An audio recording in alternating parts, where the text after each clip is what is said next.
이제 말씀 한번 살펴보도록 하겠습니다. 우리가 평범한 일상을 떠나서 낯선 세상을 경험하는 즐거움, 우리는 그것을 여행이다 이렇게 말을 합니다. 건강과 재정과 시간이 허락된다면 여행을 싫어할 사람은 아마 아무도 없을 겁니다. 건강하고 재정도 있고 시간도 있다면 여행하며 사는 것을 참 누구나 원하고 있죠. 집 떠나면 고생이다라는 이런 말이 있지만 그 말이 무색할 만큼 휴가철이 되고 연휴가 되면 우리나라 공항은 인산인해를 이루고 꽉 차는 것을, 여행객들로 꽉 차는 것을 보게 됩니다. 왜 집 떠나면 고생이라는 것을 알면서도 불구하고 이렇게 사람들은 여행을 가려고 할까요? 여행은 앞서 말씀한 것처럼 자기가 있는 자리에서 일단 떠나는 겁니다. 그러니까 그것은 자기가 있는 삶의 현실에서 책임져야 될 짐을 잠시나마 내려놓고 벗어날 수 있는 것이 여행이기 때문에 그렇습니다. 그리고 여행지로 가면 그곳에서 역시 사람들이 살지만 그곳에서는 내가 그 사회 속으로 들어가는 것이 아니기 때문에 여행자로서의 불편함은 있지만 어떤 삶을 책임져야 되는 그런 부담은 없기 때문에 잠시라도 여행을 통해서 내 삶의 환기를 또 내 삶의 새로운 활력소를 얻을 수 있기 때문에 여행을 가는 것입니다. 비단 여행만이 아니라 수련회, 아우리치, 비전 트립도 사실은 마찬가지이죠. 근데 생활하는 것은 참 내 집이 아니다 보니까 불편합니다. 그러나 내가 있는 자리에서 떠나 새로운 사람을 만나고 새로운 경험을 하고 또 새로운 세상을 만나다 보니까 현실의 고민, 현실에서 내가 책임져야 될 걱정, 염려 모든 것에서 일시나마 벗어나게 되기 때문입니다. 그렇게 여행을 마치고 이래 돌아올 쯤 되면요, 돌아가고 싶은 마음이 안 들죠. 돌아가고 싶지 않은 거예요. 거기에는 내가 좀 더 이 여행지에서의 경험을 더 누리고 싶다라는 마음도 있고, 또 하나 돌아가면 이제 내가 있던 자리에 돌아가면 그동안 이렇게 놓았던 그 모든 책임의 짐 다 져야 된다라는 이 부담 때문에 돌아가고 싶지 않은 그런 마음을 가지게 됩니다. 그러나 언제까지 우리가 여행자로만 살 수는 없는 것이죠. 여행이란 말 자체가 돌아갈 곳이 있는 상태에서 돌아다님이 여행입니다. 만약에 돌아갈 곳이 없는 상태에서 계속해서 돌아다니는 것을 뭐라고 그러죠? 그것을 가지고 방랑이라고 그러죠. 옛날에 우리는 그랬어요. 그런 사람들이 옛날에 보면 있었어요. 떠돌이다 이렇게 얘기했습니다. 그래서 떠돌아다닌 사람이야. 이 사람 돌아가려도 돌아갈 곳이 없기 때문에 떠돌아다녀야 되는 거예요. 그래서 혹시 여행 갔다가 돌아가고 싶지 않은 마음이 있다면 나는 돌아갈 곳이 있는 사람이구나 라는 것에 감사하기를 바라겠습니다. 자, 그렇다면 돌아가고 싶지 않은 내 자리, 내 삶의 현실의 그 책임의 짐이란 과연 무엇일까요? 왜 우리는 돌아가고 싶지 않을까요? 거기에는 매월 내야 하는 렌트비, 관리비, 아이들 학원비, 또 보고 싶지 않지만 늘 항상 봐야 되는 직장에서의 인간관계, 그리고 내일이 보장되지 않는 직장, 그래서 다음 진로를 항상 걱정해야 되는 우리의 삶의 현실 뿐만 아니라, 우리야 그렇지만 이제 서울로 출퇴근하는 사람들은 매일같이 콩나물 시루같이 팍팍한 그 지옥철 같은 데서 출퇴근해야 되는 그 숨막힘, 그리고 온통 보여지는 것들로만 평가되고 비교되어지는 이 세상, 한마디로 외면하며 살 수 없고 그나마 혼신의 힘을 다하여 살아내야 견뎌낼 수 있고 존재할 수 있는 현장, 바로 그것이 우리가 돌아가고 싶지 않은 우리의 삶의 현실인 것입니다.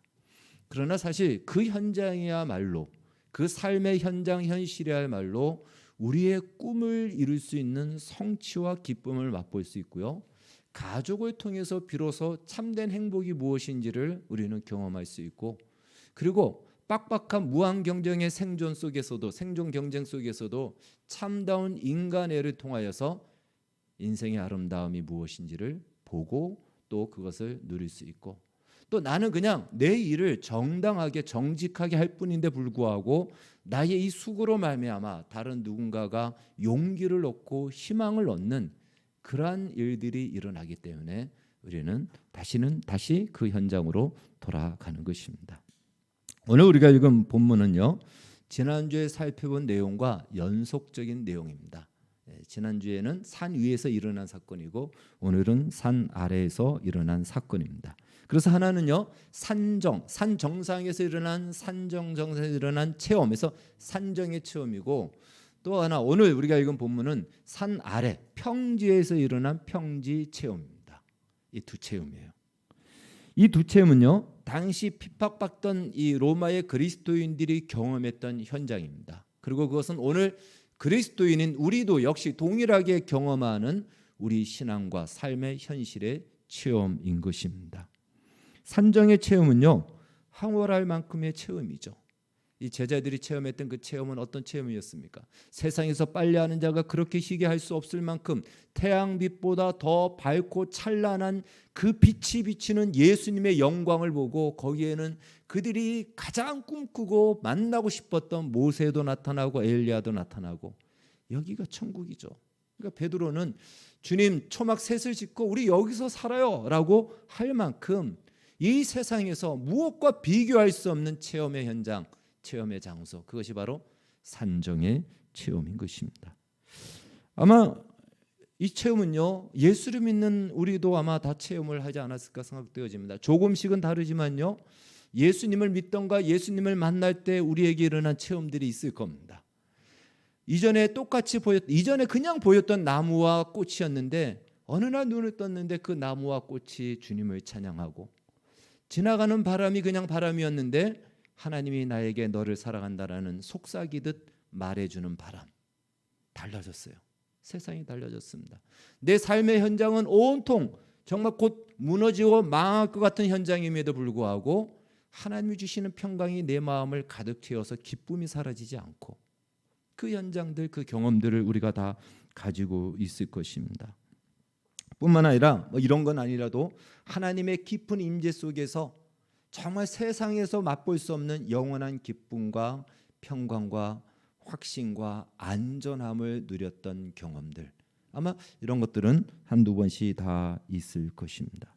그때 우리의 심정은요, 하나님이 말씀 한마디만 하시면은 천지가 개벽할 것 같은 120%의 확신을 가지게 됩니다.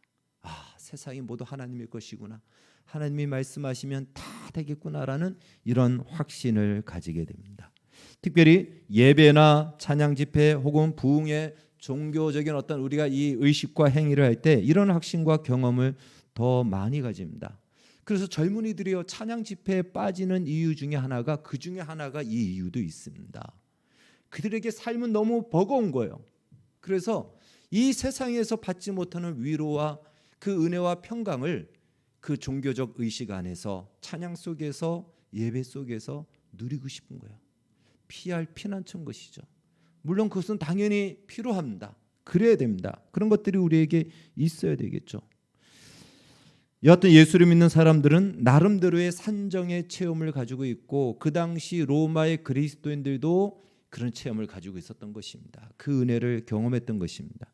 그것은 정말 아름답고 달콤하고 우리의 존재감을 확인시켜주고 우리가 가장 안전하다라고 느낄 만한 그러한 잊지 못할 정말 귀한 체험인 것입니다.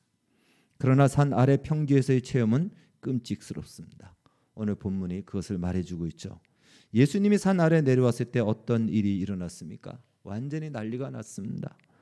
산 아래에는요, 예수님의 제자들 중에 남아있던 9명의 제자가 있고, 또 서기관들이 있고, 또 귀신 들린 한 아이와 그 아버지가 있고, 이제 그것을 구경하기 위해서 수많은 무리들이 둘러싸서 웅성웅성하는 거예요. 자세히 들어보니까 이 서기관들이 예수님의 제자들과고 지금 논쟁을 합니다. 어떤 논쟁일까요? 이런 논쟁이에요. 너희 선생이 예수가 하나님의 아들이고 너희 선생이 정말 하나님의 선지라면 왜 너희들이 이 아이의 귀신을 쫓아내지 못하느냐? 전에는 귀신을 쫓아냈다며 냈거든요. 귀신을 쫓아냈어요, 제자들이. 그런데 왜 지금 못하느냐? 혹시 그때 사기친 거 아니냐? 거짓말한 거 아니냐? 안드레, 너가 한번 귀신 쫓아봐. 안 돼요. 마태, 너가 한번 쫓아봐. 안 돼. 이때만 해도 이제 가룟 유다가 예수님의 제자, 가룟 유다 너가 한번 해봐. 안 돼. 9명이 다 돌아가면서 안 돼요. 봐라, 너희 가짜야. 너희 사기꾼이야. 너희 그동안 사람들을 속인 거야. 근데 이 제자들의 입장에서는 미치는 거죠. 아니거든요. 예수님은 분명히 하나님의 선지자고 그들의 스승이었고 그들이 믿는 자신들이 믿는 메시아였습니다. 그런데 그걸 증명할 방법이 없는 거예요. 왜? 귀신이 쫓겨나가지 않으니까. 이 현장. 그러니까 산정에서의 체험을 가졌던 로마의 그리스도인들이 이제 산 아래로 내려가면 세상이 바뀔 것이라 생각한 거예요. 우리도 예수님을 처음 만났을 때 그 기쁨과 한의와 즐거움, 하나님이 손가락만 까닥거려도 세상은 다 바뀔 거야, 이 마음을 가지고 세상에 왔는데, 그 평지로 왔는데, 우리의 현지로 왔는데 현실은 그렇지 않다라는 것입니다. 귀신이 나가지 않아서 제자들이 쩔쩔매고 있습니다. 그냥 사기꾼으로 몰리고 있습니다. 그냥 그들의 공격 앞에 속수무책으로 당하고 아무런 변명도 하지 못합니다. 우리가 믿음을 가지고 그런 예수님을 믿고 이 세상에 왔지만 우리를 환영합니까? 기다렸습니다, 어서 오십시오 라고 맞이하는 세상 사람이 있습니까? 우리가 전도지를 주면 지금까지 어디 이걸 기다리고 있었다고 하면서 황송하면서 받는 사람들이 있습니까? 아니죠. 이거 왜 주냐고 버려버리고 무시하고 조롱하고, 예수 믿었다고 하면 이용해 먹으려 하고 억울함을 다 덤탱이에 씌우고, 그것이 우리의 평지의 현장인 것입니다. 그것이 평지의 체험인 거예요. 귀신은 실제적인 영적인 이 존재의 귀신이기도 하지만 우리가 이 세상에서 경험하는, 살아가면서 경험하는 인생 속에서 책임져야 될 현장의 모든 산재에 있는 문제들 해결해도 끊임없이 다가오는 당면하는 우리의 삶의 문제들인 것입니다. 그건 건강의 문제일 수도 있고요, 돈의 문제일 수도 있고요, 사람 관계의 문제일 수도 있고요, 우리 살아가면서 겪는 많은 문제들, 그 모든 것이 바로 평지에서 일어나는 그리스도인들의 현실의 문제인 것입니다. 로마의 그리스도인들뿐 아니라 우리도 하나님을 전능자 온천지의 주관자라고 믿고 있죠. 그래서 로마의 그리스도인들은요, 이 로마의 핍박쯤은 우습다고 생각한 것이죠. 이제 우리 예수님이, 우리 하나님이 오시면 너희들 다 죽었어, 끝나 라고 하는데 하나님이 그렇게 그들의 기대대로 반응하지 않는 겁니다. 여전히 그들은 핍박을 받습니다. 예수를 믿는다는 이유로 그들은 목숨의 위협을 당하고, 또한 직장에서 쫓겨나고 좋은 자리에서 다 내몰리는 그 현장으로 이들이 지금 몰리고 있는 거예요. 그러니까 이들 입장에서는 놀랄 수밖에 없죠. 이게 뭐지? 이게 아닌데, 분명히 하나님은 살아계시는데, 우리가 저 위에서 하나님은 그렇게 만났는데 우리의 삶의 현장은 바뀌어지지 않는 이 현실 앞에 적지 않은 충격과 놀람을 가질 수밖에 없습니다. 그건 오늘날 예수를 믿는 우리도 마찬가지란 것이죠. 그때서야 우리는 깨닫게 되죠. 신앙과 현실은 다르구나. 이걸 깨닫게 됩니다. 이걸 알게 됩니다. 산정의 체험, 산 위에서의 그 추억은 너무나도 아름답고 귀하고 정말 다시 그곳에 가고 싶고, 그래서 수시로 올라가고 싶고, 아니 거기서 머물고 살고 싶습니다. 그것이 바로 우리가 앞서 제가 말씀드린 종교적인 여러 가지의 행위와 체험인 것이죠. 청년들이 이 찬양 집회 또는 많은 성도들이 기도원과 그리고 특별히 그렇게 쫓아다니고 가는 이유도 거기에 있는 것입니다. 그것이 나쁜 것은 아닌데도 불구하고 그 안에서만 자신의 존재감을 느끼고 싶은 거예요. 그 안에서만 나의 신앙을 확인하고 싶은 겁니다. 세상은 우리를 인정해 주지 않으니 그 속에서가 아닌 우리만의 공간, 산 위에서만 초막셋을 짓고 거기서 내가 하나님의 백성이고 하나님의 은혜를 입은 자임을, 나의 신앙을 인정받고 싶어하는 연약한 우리의 모습이다라고 볼 수가 있습니다. 그러나 우리가 언제까지 그렇게 있을 수는 없고, 예수님은 어떻게 하셨죠? 그 위에 머물지 않고 평지로 내려오셨습니다. 다른 말로 우리가 여행만 하며 살 수 없다라는 거예요. 그냥 방랑자로 사는 것이 아니라는 것입니다. 우리는 분명 돌아갈 곳이 있습니다. 우리의 영혼이 돌아갈 주님이 예비하신 우리의 집이 있고, 지금 우리는 이 땅에서 여행하는 중이지만 이곳에서 우리가 해야 될 일들이 있다라는 것입니다. 물론 현실은 만만치 않다라는 이 현실, 이 사람, 이 사실, 이것도 사실입니다. 그래서 그리스도인으로 산다라는 것은 어쩌면 이 세상에서 외면받고요, 또는 조롱도 받고요, 손해도 보고요, 억울함을 당할 수밖에 없습니다. 어떤 사람들은 왜 그리스도인이 그렇게 살아야 되냐고 하면서 더 분명하고 더 정확하죠. 그러다 보니까 세상 사람은 뭐라 그러죠? 믿는 사람이 더한다라고 이렇게 얘기를 합니다. 우리가 일부러 더할 필요는 없지만 그리스도인이 이용당하기도 하고요, 손해보는 경우 참 많이 있는데 그게 그냥 일상이다라고 보면 됩니다. 우리는 잘해봐야 본전이고 조금만 실수해도 완전히 너희 뭐냐 사기꾼이냐 별의별 말을 다 듣는 거예요. 지금 제자들이 뭘 잘못했습니까? 그런데 그런 말을 듣는 겁니다. 이전에 그들이 손만 대어도 귀신에 나갔던 이 체험까지 다 사기로 거짓으로 매도당하는 이 현장, 얼마나 그들은 답답했겠습니까? 그래서 차라리 산 위에서 초막셋을 짓고 살고 싶다라는 마음이 드는 것이죠. 그러나 예수님은 평지로 내려오셨어요. 내려오신 이유가 있죠. 이미 예수님은 하늘 보좌에서 그 영광의 자리에서 자신을 비워 종의 형체로 이 땅에 성육신하여 오셨습니다. 그 오신 이유가 무엇일까요?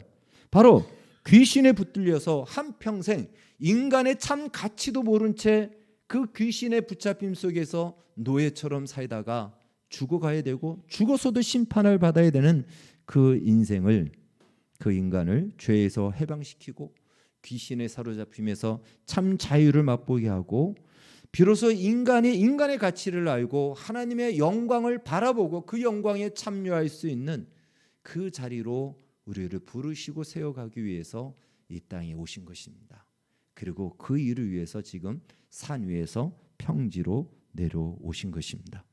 그리고 그 아이는 비로소 예수님을 통해서 자유를 얻었고 참된 인간으로서의 삶의 가치를 누리고 하나님을 온전히 예배할 수 있게 된 것입니다. 이것이 우리가 평지로 내려가야 될 이유인 것입니다. 이것이 바로 여행을 마치고 다시 그 피하고 싶고 들어가고 싶지 않은 삶의 현장, 내 현실의 자리로 들어가야 되고 책임의 자리로 들어가야 되는 것입니다. 세상이 어떤지 알았다고 하여 세상 사람처럼 세상의 방식과 세상의 가치관으로 살고 종교 행위를 행할 때만 하나님의 백성으로 산다면 그것은 예수님이 우리를 부르신, 우리를 보내신 참 목적이 아닌 것입니다.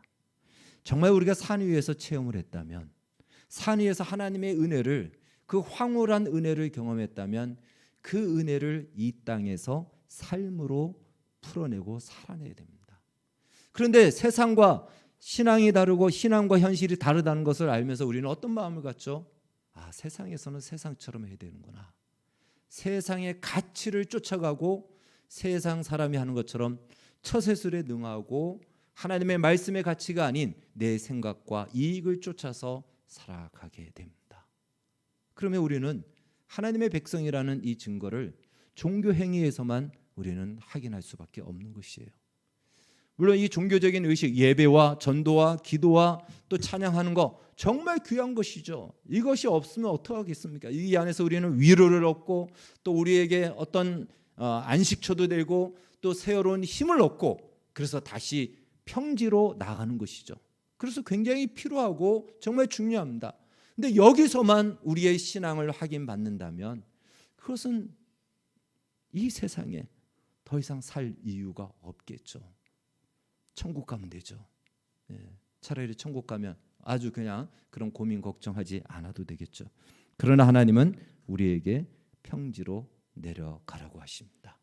돌아가고 싶지 않은 너의 삶의 현실의 자리에 이제는 바뀌어진 모습으로, 아니 바뀐 것이 아니고 받은 은혜를 가지고 그 삶을 살아내라고 우리를 보내십니다. 그런데 이 제자들이 귀신을 쫓아내지 못하는 것을 보고 예수님께서 오늘 책망하시면서 두 가지를 말씀하십니다. 이 두 가지는요, 우리 그리스도인이 이 세상에서 살아가야 될 삶의 방식이며 삶의 비결인 것입니다. 바로 첫 번째는요, 믿음이에요. 예수님께서 19절에 보면 믿음이 없는 세대요 라고 이렇게 말씀하셨습니다. 다른 말로 제자들이 귀신을 쫓아내지 못하는 것은 무엇이 없어서다? 믿음이 없어서다라는 거예요. 믿음이 없어서다라는 것입니다. 귀신을 쫓아내는 것은 문자 그대로 귀신을 쫓아내는 것이기도 하지만 현실 속에서 우리가 겪는 인생의 여러 문제를 말하기도 한다고 했죠. 그러니까 믿음이 없으면 우리는 우리의 삶의 현실적인 문제를 우리에게 딱 갖다 놓고 위협하는 세상의 위협 앞에 우리는 우리 자신의 정체성을 스스로 놓아버릴 수밖에 없다는 거예요. 그러면 세상처럼 세상의 방식을 따라 살아가게 되는 것입니다. 믿음, 예수님께서는 이런 말씀도 하셨죠. 겨자씨만한 믿음만 있어도 이 사람으로 들려 바다에 던지우라 그러면 그대로 될 것이다 라고 말씀하셨습니다. 겨자씨는요, 훅 불면 날아가는 그냥 먼지와 같은 씨입니다. 이렇게 보면은요, 무슨 알갱이도 아니고요, 먼지와 같아요. 아주 작습니다. 그러니까 그런 아주 작은 믿음도 없다라는 거예요. 여러분 돌아보면 우리 자신도 정말 내가 믿음이 있는가 볼 때에 이런 믿음이 없지 않는가 이런 생각을 좀 하게 되지 않습니까? 정말 믿음이 있습니까? 라고 물어봤을 때 이건 구원 얻을 만한 믿음을 말하는 것이 아니에요. 구원 얻을 만한 믿음, 그것은 하나님이 우리에게 주신 믿음이죠. 그러나 그 믿음을 바탕으로 하여 이 세상에 몰아오는 폭풍우를 막아낼 그 믿음, 하나님을 신뢰하고 의지하는 이 믿음을 이야기하는 것이죠. 이 말씀은 곧 산 아래 평지에서 살려면 믿음 없이는 하나님의 사람으로 살아갈 수 없다라는 것이에요. 아니, 그리스도인은 평지에서 이 땅의 현실에서 믿음으로만 살 수가 있고 살아야 된다라는 가르침인 것입니다. 산 위에서는요, 하나님이 그냥 베드로와 또 요한과 야고보와 상관없이 당신의 영광을 비춰주셨어요. 그렇죠? 예수님의 영광으로 확 빛났지 않습니까? 그런데 이 세상에서는 무엇으로? 우리의 믿음을 통하여 하나님은 그 영광을 나타내겠다라는 것이에요. 그러니까 믿음이 없으면, 믿음을 발휘하지 않으면 하나님의 영광을 우리는 볼 수도 없고 우리 자신이 누구인지도 증명할 수도 없는 것입니다. 얼핏 보기에 이 세상은, 이 평지는 귀신이 지배하는 것 같아요. 지금 그 아이를 귀신이 사로잡아서 그 아이를 불에도 던지고 물에도 던졌다. 물에 빠뜨렸다는 것이고요. 불 나는데 불에 막 넘어졌다는 것이죠. 한마디로 죽음의 위협이 정말 끊임없었다는 거예요. 이 세상에서 가장 무서운 것이 뭡니까? 죽음 아니겠습니까? 사람들이 살다 너무 힘들면 그냥 죽잖아요. 죽기를 각오하고 덤벼들면 그 사람보다 무서운 것이 없습니다. 살기 아니면 죽기로 살아야지만 살 수 있는 것이 이 현장이죠. 그래서 이 세상은 그 죽음의 세력이 마치 지배하는 것 같습니다. 그러나 저 산 위에서뿐만 아니고 이 평지도 하나님이 통치하시는 현장이라는 사실입니다. 단지 이 땅에서는 믿음을 통해서 하나님이 당신을 나타내시겠다라는 거예요. 우리의 믿음의 순종을 통해서, 믿음의 발걸음을 통해서 하나님의 하나님 되심을 증거하시고 나타내겠다라는 거예요. 산 위에서는 그냥 하나님의 영광을 나타내 주셨어요. 우리와 상관없이 산 아래에서는 믿음을 통해서 그 일을 하시겠다는 것입니다. 여러분, 믿음이란 그냥 우리가 굳게 붙들고 있는 우리의 신념을 말하지 않습니다. 우리의 믿음은요, 관념이 아닙니다. 죽어 있지 않습니다. 우리의 믿음의 실체와 내용은 무엇이죠? 예수 그리스도예요. 살아계신 하나님이십니다. 그러니까 우리가 믿음을 가지고 있고 믿음을 발휘한다는 것은 그때 살아계신 하나님이 역사하시고 일을 하신다는 거예요. 우리가 믿음으로 나아가야지만 하나님이 역사하시고 일하셔서 당신이 이 인생과 우리의 인생과 이 역사의 주인 되심을, 주관자 되심을 나타내십니다. 그러나 우리가 믿음을 발휘하지 않으면 그 하나님도 잠잠히 그냥 머물러 계시는 것이죠. 그래서 성도는 이 땅에서 믿음으로 사는 것입니다. 두 번째는요, 기도입니다. 제자들이 물어봤어요. 예수님이 왜 우리는 쫓아내지 못했죠? 라고 했을 때 예수님이 기도 외에는 이런 종류의 일이 일어날 수 없다라고 이런 말씀합니다. 어떤 성경에는 기도와 금식이다라고도 얘기합니다. 같은 의미다라고 볼 수 있습니다. 기도란 무엇인가? 우리 기도에 대해서 우리가 소요리문답에서도 배우고 있었지만 아주 간단하게 얘기한다면요, 저기 나와 있는 정의입니다. 한번 같이 읽어보겠습니다. 시작. 도움을 구하고 처분과 결정을 하나님께 맡기는 것이다. 예, 이것이 이 기도입니다. 오늘 말씀을 가지고 어떤 사람들은 귀신을 쫓으려면 기도를 많이 해야 된다, 기도를 깊이 해야 된다, 그래서 영성이 깊어야 된다, 이렇게 이해를 합니다. 그렇게 또 가르치기도 하고, 기도를 많이 하고 기도를 깊이 하는 것은 우리에게 큰 유익을 줍니다. 그러나 자칫 그렇게 하다 보면은 하나의 기도가 자격과 조건을 갖추는 것이 돼요. 그러다 보면은 오늘날 우리가 좀 깊이 하고 있고 또 잘못됐다라고 보는 신사도 운동에 빠질 수가 있습니다. 예수님이 말씀하신 것은 기도하라는 거예요. 기도하라는 겁니다. 그 기도란 무엇이냐? 내 힘으로 할 수 없기 때문에 도움을 요청하는 거예요. 그게 기도입니다. Help me, 나를 도와주세요. 내가 이거 못 들겠어요. 너무 무거워서 와서 좀 도와주세요. 이게 기도예요. 그러니까 기도하는 것은 기본적인 자세가 뭐죠? 부탁하는 겁니다. 조금 더 이걸 더 신중하게 얘기한다면 구걸하듯이 요청하는 거예요. 내가 이걸 할 수 없는데 좀 와서 도와주세요 하는데 이렇게 얘기하지, 와서 도와줘 이렇게 하는 사람이 있겠습니까? 없잖아요. 하나님 앞에 기도하는 것은요, 우리가 부탁하는 겁니다. 하나님 앞에 구걸하는 거예요. 그러나 하나님이 우리 아버지 되시기 때문에 우리가 구걸하듯이는 않죠. 하나님의 아들인 제가 정말 어려움에 처했습니다. 아버지 되신 하나님께서 좀 도와주십시오. 이렇게 요청하는 거예요. 내 힘으로 할 수 없다라는 걸 인정하고 하나님 앞에 도움을 구하는 거, 이게 기도예요. 어렵습니까? 쉽습니까? 쉽죠? 예, 기도를 어렵게 생각하지 마십시오. 도움을 구하는 겁니다. 나를 의지하지 않고 하나님을 의지하는 거예요. 쉬운데 불구하고 우리는 여전히 내 힘으로 하려고 한다는 거예요. 기도하지 않는 겁니다. 그래서 우리가 시간을 정하고 나와서 기도하는 이유가 무엇이냐면 내 삶의 모든 태도가 하나님을 의지하며 사는 것인데 그것이 잘 안 되니까 우리가 시간을 정하여 기도하면서 다시금 그래, 하나님을 의지해야지, 내 힘으로 할 수 없는 거지, 그걸 다시 한번 확인하고 하나님 앞에 다시 요청하고 부탁을 하는 것입니다. 어려운 것이 아닙니다. 그래서 하나님과 기도에는 여러 가지 의미가 있잖아요. 교제도 있고 많은 것들이 있지만 그 내용적인 것은 이런 기도다. 그러나 여기까지만 생각한다면 이건 이방 종교에서도 똑같이 이렇게 기도하잖아요. 다른 종교에서도 자신의 삶의 문제를 놓고 이제 기도를 하잖아요. 문제를 해결해 달라고. 그러면서 그들은 아버지가 아니니까, 우리는 하나님을 아버지인데 그들의 신은 아버지와 자녀의 관계가 아니에요. 그 신을 잘 뇌물을 먹여서 잘 설득해야 돼요. 그러니까 뭐 해야 되죠? 치성과 정성으로 온통 바치는 겁니다. 제발 이거 먹고 내 기도 들어달라는 거예요. 우리는 아버지이기 때문에 뇌물 없어도 됩니다. 아버지 도와주세요 하면 되는 거예요. 이게 기도예요. 그런데 만약에 여기까지만이라면 이방인들에게 기도와 방법, 뇌물을 먹이고 안 먹이는 건 차이가 있지만 똑같은 거예요.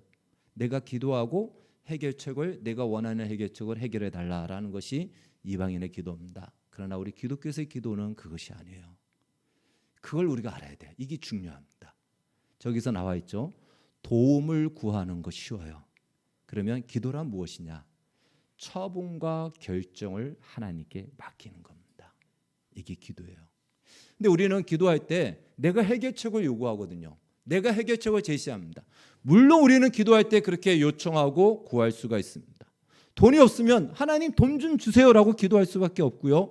병이 있으면 하나님 병을 고쳐주세요라고 기도할 수밖에 없습니다. 직장이 없으면 직장을 달라고 구할 수밖에 없어요. 그래서 해결이 되는 것이 뭐죠? 우리가 생각하기에는 직장이 생기고 병이 고쳐지고 돈이 생기면 해결이 된 거예요. 그런데 그것은 나의 해결책이에요.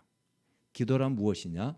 하나님, 이 문제가 이러한데 나는 이것이 이렇게 해결이 되면 좋고 이걸 해결책이라 생각하는데 나는 하나님을 믿습니다. 하나님은 가장 좋은 것으로 나에게 응답하시고 인도하심을 믿기 때문에 나의 해결책도 들어주시지만 하나님의 뜻에 맞게끔 하나님이 처분해 주시고 하나님이 결정하십시오. 이것이 기도입니다. 여기까지 나아가야 돼요. 예수님이 어떻게 기도하셨죠? 겟세마네 동산에서 아버지, 할 수 있으면 이 잔을 내게서 옮겨 주옵소서. 예수님의 해결책은 무엇이에요? 이 잔을 옮겨달라는 거예요. 이 고난을 받지 않게 해달라. 이것이 예수님의 해결책이에요. 그러나 예수님은 그 다음에 뭐라고 얘기했습니까? 그러나 내 원대로 마옵시고 아버지의 뜻대로 하옵소서. 처분과 결정을 누구한테 맡겼다? 하나님께 맡기는 겁니다. 여러분, 이것이 기도입니다. 우리는 우리가 기도하고 해결책도 내가 제시하고 내가 해결책을 제시한 대로 응답되지 않으면 하나님이 응답하지 않았다라고 생각합니다. 그러나 하나님은요, 그 문제 당장 그냥 딱 해결해 주면 우리는 쉬울 것 같은데 하나님은 우리보다 아주 좀 멀리 보시잖아요. 그렇죠? 고수시잖아요. 예. 바둑에서 고수가 몇 수를 앞서 봅니까? 예. 아주 몇 수를 앞서 보잖아요. 우리는 그냥 그 앞의 문제만 바로 해결하면 되는데 하나님은 아주 앞장서서 이미 딱 수를 놓습니다. 그래서 당장은 응답이 되지 않는 것 같아요. 당장은 화인 것 같아요. 뭔가 죄악인 것 같아요. 그런데 지나고 보니까 그것이 오히려 복이었다라는 것. 당장은 해결된 것 같은데, 당장은 조용하고 문제가 해결된 것 같은데 나중에 그것이 더 큰 화가 되어 돌아오는, 우리가 인생 속에서도 세용지마라는 말을 하듯이 그러한 일들이 일어나기 때문에 우리는 하나님 앞에 기도할 때 하나님의 선하심을 믿고 하나님의 전능하심을 믿고 하나님이 인도해 주시고 가장 좋은 곳으로 우리의 길을 인도하실 것을 믿고 처분과 결정을 하나님께 맡기는 것입니다. 하나님은 마침내 우리로 하여금 그때는 응답이 안 된 것 같아서 답답했는데 오히려 이로 인하여 하나님은 우리를 변화시키고 또 다른 사람도 살리고 많은 일들을 하나님의 뜻대로 세워 가신다라는 것이죠. 그래서 예수님의 죽음을 통해서 하나님은 무엇을 하셨습니까? 예수님의 해결책을 하나님이 안 들어주셨잖아요. 예수님의 해결책 제시했는데 안 들어주셨어요. 아버지의 뜻대로 하라고 하니까 하나님이 아버지의 뜻대로 하셨습니다. 예수님을 십자가에 죽게 하셨습니다.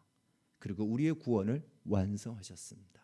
그리고 예수님은 죽음에서 부활하게 하심으로 그냥 죽지 않고 사는 것보다 죽음을 정복한 더 큰 위대한 자리에 예수 그리스도를 세우셨습니다. 이것이 하나님이 일하시는 방식인 것입니다. 그래서 우리는 이 기도, 예수님이 말씀하신 이 두 가지가 믿음과 기도가 평지에서의 귀신이 지배하는 것 같은 이 치열한 세상에서 그리스도인이 살아가는 삶의 방식이다라는 것을 오늘 우리에게 가르쳐 주고 있습니다. 하나님은요, 우리 각자만이 가진 재능도 주시고 은사도 주십니다. 그래서 우리의 재능으로 인생을 살아가게 하시고요, 우리에게 주신 은사로 또한 예배와 교회를 섬기고 사역도 하게 하시고 또 세상에서도 그 은사를 따라서 우리의 생업을 이루기도 하십니다.